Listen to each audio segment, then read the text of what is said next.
Hello, good morning everyone. তো কেমন আছো সবাই? আশা করি ভালো আছো, আর আমিও আছি মোটামুটি। আর এখন বাজে হলো 11:15 মতো। তো 11:15 থেকে আজকে আমি ব্লগটা স্টার্ট করছি। আজকে সকাল থেকে ব্লগ করতে পারিনি, কিছু প্রবলেমের জন্য ভিডিও করতে পারিনি। তো দেখো, এখন মামামকে একটু পড়াতে বসিয়েছি। মামামি যেহেতু হাতে খড়ি হয়ে গেছে, এখন তো হাতের লেখা শেখানো যাবে, আর স্কুল শুরু এপ্রিল মাস থেকে। সেই জন্য ওকে বসিয়ে ওই এবিসিডিগুলো শেখাচ্ছি আগে, যেহেতু ইংলিশ মিডিয়াম, সেই জন্য এবিসিডিতে আগে শেখাচ্ছি, শরীরটা পরে শেখাবো। হিসাব মতো শরীরটা আগে শেখানো উচিত, যেহেতু আমরা বাঙালি। কিন্তু ওই যে এখন একটা ফ্যাশন হয়ে গেছে ইংলিশ মিডিয়াম, আর ফ্যাশনের জন্য না, মামামের বয়সের প্রবলেমের জন্য মামামকে মেনলি ইংলিশ মিডিয়ামে ভর্তি করানো, নাহলে তো বাংলা মিডিয়ামে ভর্তি করাতাম। তো এই যে লেখা শেখাচ্ছি, তার জন্য অনেক ঢুপঢাপ মারও খাচ্ছে, মানে বিশাল কষ্ট, লিখতে পারছে না, হ্যান ত্যান অনেক সমস্যা। তো এটা মোটামুটি শিখেছে, বিটা এখন শেখাচ্ছি। একবারে অত চাপ দেওয়া যাবে না, প্রতিদিন 2-3টা করে অক্ষর শেখাতে হবে। তো মোটামুটি এবিসিডিটা পুরোটা কমপ্লিট না করলে মুশকিল, স্কুল শুরু হয়ে যাবে সেই কারণে। আর অনেক বাচ্চারাই মানে বয়সটা অনেকটাই বেশি, তাদের অনেক আগে হাতে খড়ি হয়ে গেছে, হয়তো তারা লেখাটাও শিখে গেছে। কিন্তু মামামের বয়সটা যেহেতু কম, হাতে খড়িটা হয়তো দেরি হয়ে গেল, সেই জন্য হাতের লেখাটা এখনও শেখানো হয়নি। তো চলো ওকে পড়িয়ে নিই, তারপরে তোমাদের সাথে কথা হচ্ছে। এমনি যা যা কাজ ছিল, বাড়ির বাসি কাজ সব সারা হয়ে গেছে। তো তারপরে তাছাড়াও তো আরও যাবতীয় অনেক কাজ আছে। তো চলো করে নিই, তারপরে পরে কথা বলছি। হ্যাঁ, তো দেখো মামাকে স্নান দান করিয়ে দিয়েছি, ওই যে ওখানে বসে আছে এখন রোদের মধ্যে, আর আমি এখন স্নান দান করে নেব। আর আজকে ভিডিও করতে পারছি না, সকাল থেকে একটু ব্যস্ত, একটা দুর্ঘটনাও ঘটেছে, সেটার জন্য সকাল থেকে তো ব্লগ করতে পারিনি, ব্লগটা একটু লেটে শুরু করেছি। আর হলো এখন স্নানে যাব, স্নান সেরে নেবো। আর কিছু কাজ করছিলাম, কি করছিলাম চলো তোমাদের একটু দেখাই। তো চলো দেখাই তোমাদেরকে কী কাজ করছি। নিচে একটা পোস্টার টাঙালাম, তো কিসের পোস্টার তোমাদেরকে দেখাই। তো সেটা করতে করতে অনেকটা টাইম লেগে গেলো, মানে মামাকে পরিয়ে উঠে ওই কাজটা করলাম, নাহলে হবে না। আর এই যে জামা কাপড় নিয়ে নিয়েছি, তো কলের পরে জামা কাপড়টা রেখে তারপরে তোমাদেরকে দেখাচ্ছি যে কী কাজ করলাম।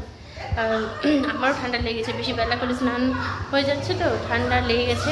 তো আমাকে ডক্টরের কাছে যেতে হবে, কারণ গলা একদম বসে যাচ্ছে, পুরো গলা বসে যাচ্ছে, গান করতে পারছি না ঠিক করে, একটা দুটো গান করলে গলা বসে একদম কেমন হয়ে যাচ্ছে। তো আমাকে ডক্টরের কাছে যেতে হবে। আর মামামের আবারও সর্দি কাশি হয়েছে, তো কয়েকদিন পরে যাবো ঘুরতে, তো তার আগে ঠিক না করালে হবে না। তো দাঁড়াও তোমাদের দেখাই।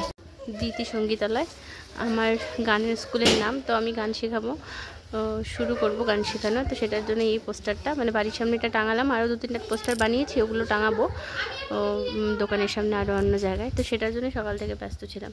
স্নান দান করে চলে এসেছি, ওইদিকে পুজো দিয়ে নিয়েছি। আর এখন আমি বসে করছি একটু স্কিন কেয়ার, মানে স্কিনে বডি লোশন ইউজ করছি। তো আমি কী বডি লোশন ইউজ করি তোমাদের সাথে একটু শেয়ার করি। দেখো, প্যারাশুটের অ্যাডভান্স বডি লোশন, এটা ভীষণ ভালো, এটা স্কিনটাকে ময়শ্চারাইজ করে, প্লাস স্কিনটাকে আমাদের প্রোটেক্ট করে। আর সবচেয়ে বড় কথা এটা যে স্মেলটা ভীষণই ভালো, আমার তো ভীষণ ভালো লাগে। তো তোমরাও কিন্তু ইউজ করে দেখতে পারো, এটা ভীষণই ভালো কাজ করে এবং তোমাদের স্কিনটাকেও খুব ভালো রাখবে, কোনো ড্রাইনেস আসে না স্কিনে, স্কিনটা প্রচণ্ড সফট থাকে। অনেক ক্ষেত্রে অনেক বডি লোশন ইউজ করলে দেখা যায় যে জল ঠল লাগলে স্কিনটা ড্রাই হয়ে যায়, বাট এটা কিন্তু কোনো স্কিনটাকে ড্রাই করে না। আর এই যে দেখো, কোনো রকম কোনো দাগ পড়ছে না, কিচ্ছু না, ভীষণ ভালো, তোমরাও কিন্তু ইউজ করতে পারো। দেখো, দুপুরের খাওয়ার জন্য থালা সাজিয়ে নিয়ে চলে এসেছি, আর মামামার আমি আজকে এক থালায় খাবো, আমারও খিদা পেয়ে গেছে প্রচণ্ড। এই যে দেখো কী রয়েছে, সাদা ভাত, এই যে মোচার ঘন্ট, এই যে বড়া ভাজা, নিরামিষ তরকারি, কলার থোড় ভাজা, এই বেগুন ভাজা, এগুলো দিয়ে চলো আজকে একদম সিম্পল রান্না, এগুলো দিয়ে খাওয়া দাওয়া হবে। এই দেখো আমাদের দেখো, এই দেখো কি সুন্দর উদা দিচ্ছে, এই দেখো উদা হচ্ছে, আর এই দেখো উদা দাদা, আর বড় কথা হবে এই দেখো, এই দেখো, আরে দেখো বলছে মাতে, আরে দেখো। তো বন্ধুরা দাদা এবার মেয়েকে এই দেখো ঘন্টা, আরে দেখো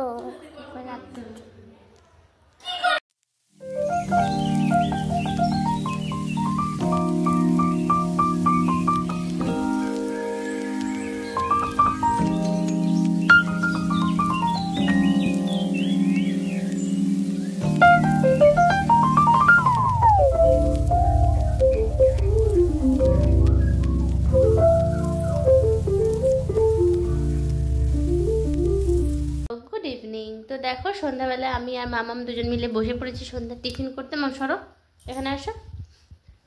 এই যে সন্ধ্যার টিফিন করতে, তো মামাম একটু দুধ খেয়েছে একটু আগে। আর এখন দেখো আমি আর মামাম মিলে কি খাবো তোমাদের সাথে একটু শেয়ার করি। সুপি নুডলস বানিয়ে নিয়ে এসেছি। আজকে তো বুধবার, পেঁয়াজ টেয়াজ কিছু দেওয়া যাবে না, তাই বিনস আর ক্যাপসিকাম দিয়ে সস টস দিয়ে করেছি। খুব ভালো লাগে আমার এটা খেতে। মামাম আর আমি এখন এটা খাবো। তো কার কার কেমন নুডলস খেতে ভালো লাগে অবশ্যই কমেন্ট করে বলবে। কিন্তু আমার সুপি নুডলসটাও খেতে ভালো লাগে, যেটা ফ্রাই সেটাও ভালো লাগে। তো কোনো কোনো সময় সুপিটা ভালো লাগে, কোনো কোনো সময় ফ্রাইটা ভালো লাগে।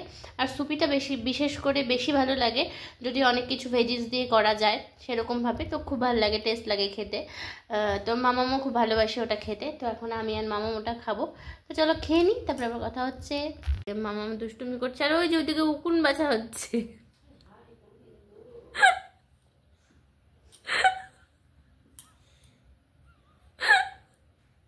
তো চলো কাজ করে নি, বেশি কথা না বলে।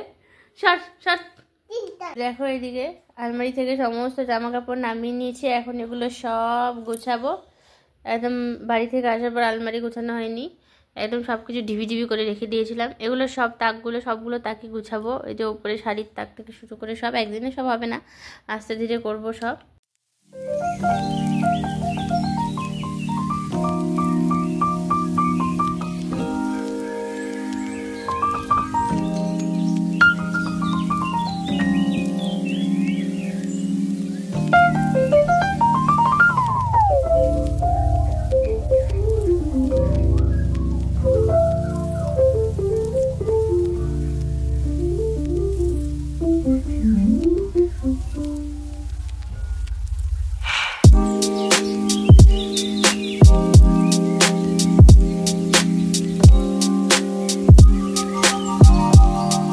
কমপ্লিট আর রুমে চলে এসেছি।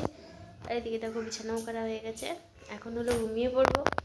তো চলো টাটা বাই, গুড নাইট। আবার কালকে দেখা হবে, নতুন দিন, নতুন ভিডিও, নতুন সব কিছু নিয়ে। ততক্ষণ সবাই ভালো থেকো, সুস্থ থেকো, নিজের খেয়াল রেখো।